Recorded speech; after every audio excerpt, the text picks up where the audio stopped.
Racing just started. We have King Patrick. Break quickly on the start, moving up on the outside. Shadow Straps. Then followed over by Queen Alicia. Next on line, Amazing Success. Then next on line now is Ellie Magic. And going along for the first turn, King Patrick. Amazing Success. Sangre del Tigre. And on the outside is Ellie Magic. Shadow Straps. What about Andy? Queen Alicia comes next, singing victory. Alicia's gold, then followed over by Oki. Doki Perfection, Osam Ashley second last, while Imperial Story is racing in 13th. Back to the leader, we have Ellie Magic now takes command by about 2 lengths, and in second, Sangre del Tigre.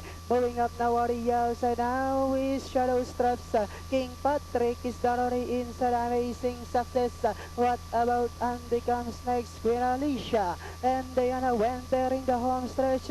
The lead now belongs to Shadow Straps by a length, and in second comes Sangre del Tigre. Moving up now on the outside now is Ellie Magic as they swing for home. We have the stablemate now in a 1 and 2 position. The Shadow Straps by about 4 lengths. Sangre del Tigre moving up on the outside. What about Andy? And finally it's Shadow Straps. Second, Sangre del Tigre close between Ellie Magic. Papasok yung kamay ni Kuya Fred. Yun Pareho ang yata. Queen di ba? Alicia sa ating Pentapecta. Tapos sino yung dapat kito? Parang 11 rin yata. Tapos Okidoki. Si Okidoki ba Hindi yun? ako sigurado, Kom, ha?